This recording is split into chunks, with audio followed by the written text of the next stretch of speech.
So we're looking at Bloom Money. It's just started to raise on CrowdCube at a valuation of 6 million. And it's an interesting product. And it's targeting immigrants. And it's basically saying that fintechs really just focus on remittance, which is very, very true.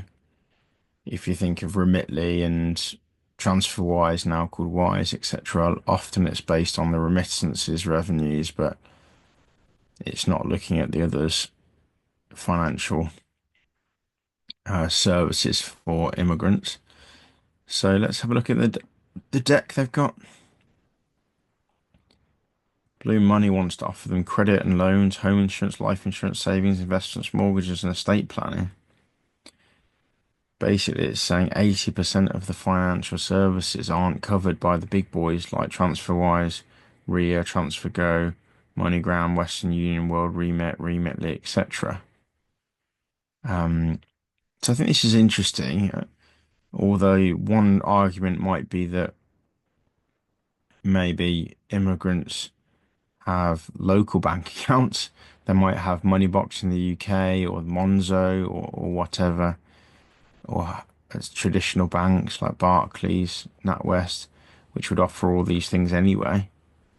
But maybe there's a percentage of that market who would be open to this, maybe don't want to join a Barclays or a NatWest or a Moneybox, and they want to join a new thing. And it says here, like the immigrants, a lot of nurses do come from different nationalities. They will be using remittance, but they're saying like, that she may be people may be responsible for more than one household. AD is a 29-year-old nurse from Nigeria living in Kent. I know Nigerians living in Kent. This is very true to life. There will be lots of Nigerian nurses and care workers living in Kent. I used to work for an African startup and I've done the research on this. This is like, yeah, very understandable. So this is their wedge product, Bloom Circles, where like friends and family can pool money, which is quite cool because it could be like trip to Lagos and, maybe Ade can't afford to go to Lagos to see their family. Or maybe she wants her family to come to London. Maybe she gets pregnant and she wants her mum to come. Then, she could start this a Bloom Circle with like a husband and a husband's parents, and they could co-fund, her mum to come visit her.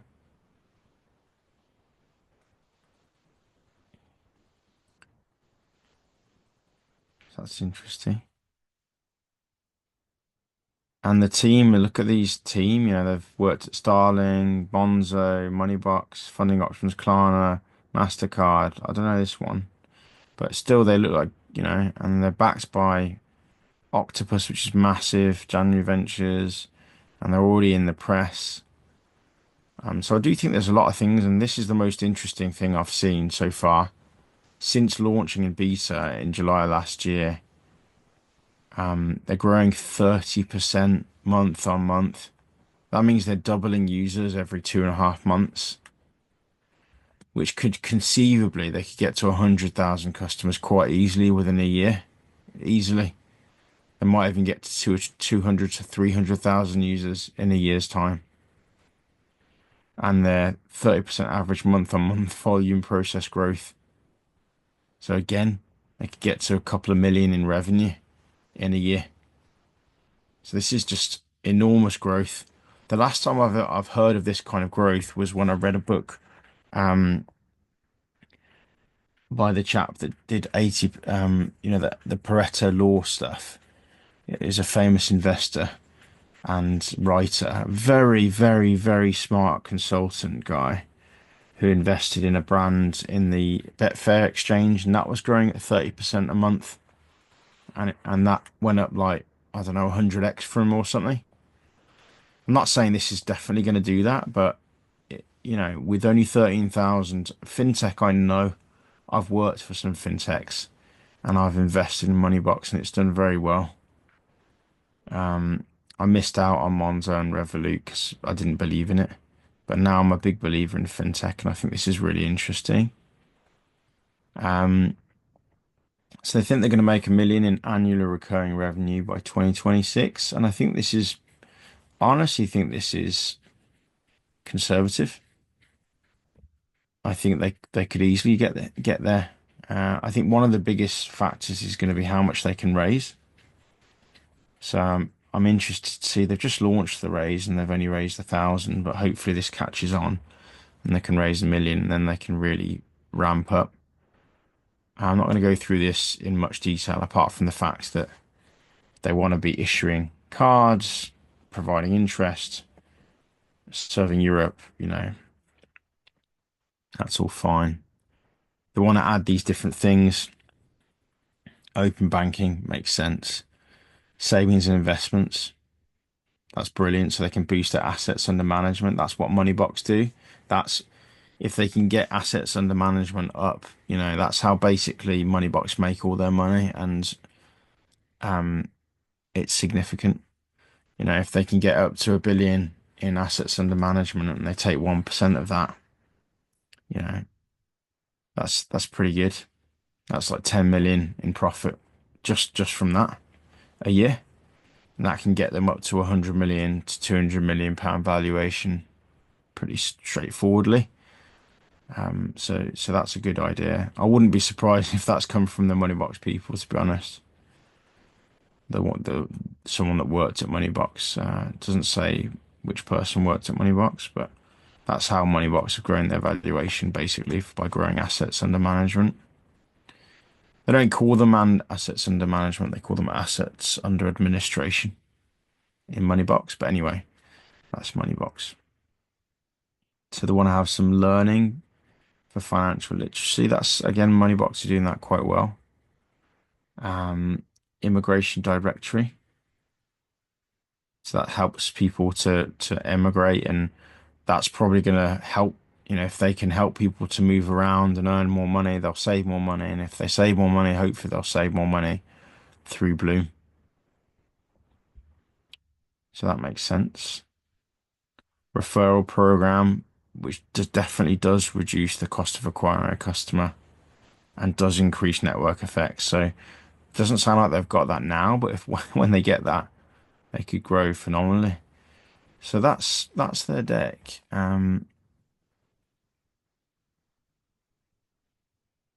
So yeah, I think it's very interesting that the benefits, the rewards aren't that good, but yeah, they're only 1,500, but it's only been live like a day or two. So if we could look at the website as well, take a quick look.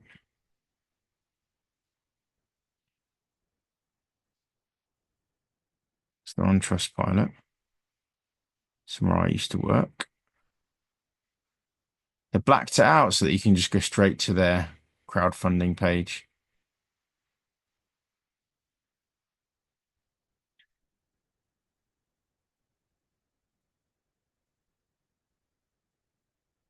It's a cool looking.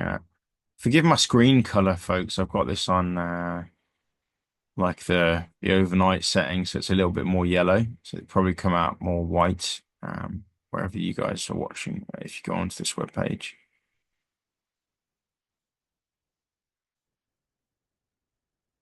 Rosca. I don't know what that is.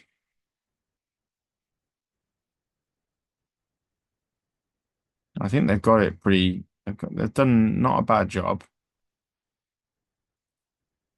Who is Bloom for?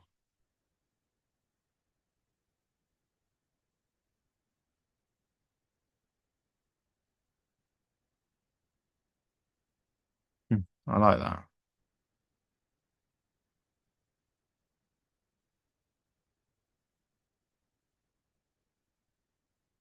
They're targeting these communities that are using different words for money clubs, and I think that's smart. They can land big communities that are planning for the everyday, study abroad, plan a wedding, travel the world, donate to charities, build a business, start a family. I think buy a home should be on there. I think they're missing that. That's the biggest expense. I suppose wedding is big as well. But yeah, I think this could be quite a big app. I mean, you need with startup investing, like you never really know. Um, things can not work out. But fintech, in my experience, has been pretty good. Um, especially ones where it's got good teams and it's got early traction. These guys have already got 13,000 users, so it's not like they're starting from scratch. They're growing 30% a month. That's pretty fast growth rate. So I think this is going to be a goer. They're valued at 6 million at the time of recording, which is May 2025. I'm just about to buy a house with my wife. So I wish I could put more money into this. I really do. Um, this is not advice. No, that's not what I do on this channel. I give my opinion. I do analysis, and that analysis is opinion based. But I think this is an interesting opportunity. Um, from my experience investing in Moneybox, a lot of the times these apps don't raise that frequently. They may do 2 rounds over a 5 to 10 year period, and then they're into Series A funding, which is VCs, venture capitalists, and small investors don't always get a look in. With Moneybox, I think I've had the opportunity to invest 3 times in 5 years. Um, and each time the valuation has gone up significantly. So, the only thing I kick myself a little bit is that I didn't invest more in Moneybox at the start, because every time it goes up and up, um, it's harder to keep up in a way, and you get most of the growth if you invest early. However, that's where most of the risk is. So I'll let you, the viewer, decide, if you're looking at these investments, they're very different from listed stocks. There's often multiple times you can invest in listed stocks because the stock price goes up and down so frequently. Doesn't work that way necessarily with when you're investing in startups, particularly in fast growth startups and particularly in the fintech area. And I think they've got that. They're ticking fast growth, they're ticking fintech. And with fintech comes very high margins, very high margins. And if they're going to reduce their cost of acquiring customers using referral marketing, targeting these communities, which often have high numbers of children. Let's face it, if you're in a Nigerian family or if you're in a Muslim family, statistically, those families may have lots of children, much more than the average, I don't know, 1.5 it is for the UK, British white family. I mean, I'm generalizing here, but I think this is a very good thing. I used to live in Birmingham, and some of my Muslim friends did have large families. Equally, I think different ethnicities do have large families, so that's a good thing. Um, some of my Muslim friends in London, they say the average attendance of a wedding can be 500 people. Some of those weddings cost £100,000 or more. So an app that would help people to save using circles, I think that's what they called them, Bloom circles, was it? I think that's a good idea. And I think, do I think this has got 100% chance of success? No.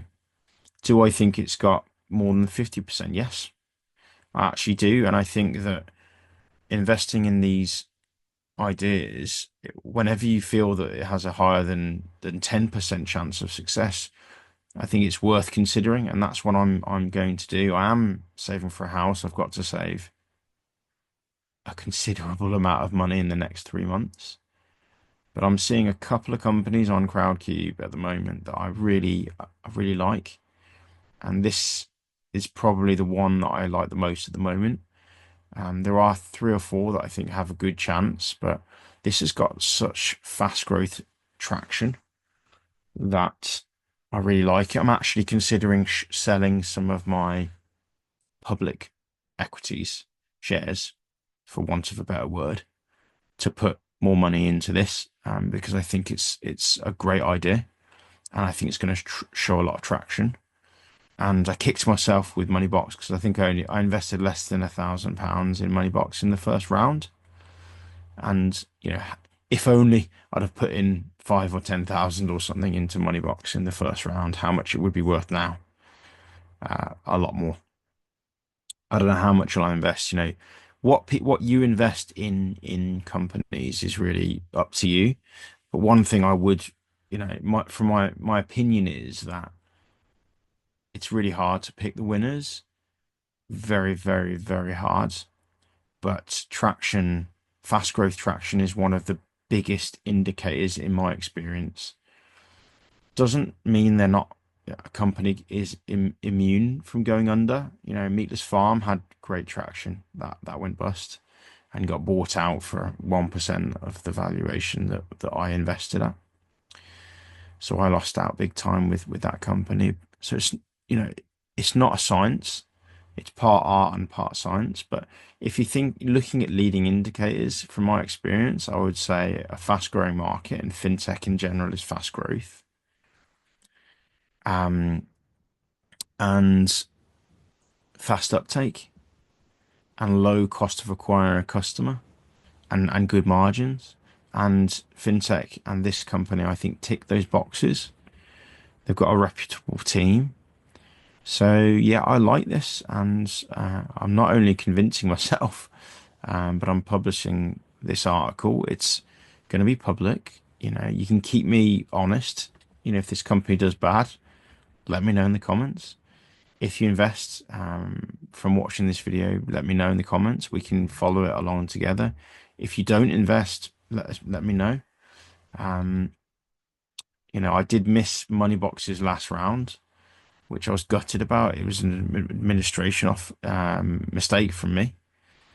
Um, maybe this is the chance for me to invest early in another fintech, and I like it. Um, if you like this video, make sure to like it and subscribe. Check out my other videos. I did analysis of public companies. I analysed Wise, I don't know, 8, 9 months ago. Since then, it's up about 40 or 50%. Probably not from my video, but um, yeah. I do make videos on public companies. I'm due to make one on Uber. I've been bullish on Uber for about a year. It's up 40%, but I haven't made a video about it. But I saw this and I looked at it, this balloon company. I thought it's worth making a video about. So I hope you like it. Remember that knowledge is power, especially the right kind of knowledge. And progress is everything. I'll see you guys in the next upcoming video. Take care.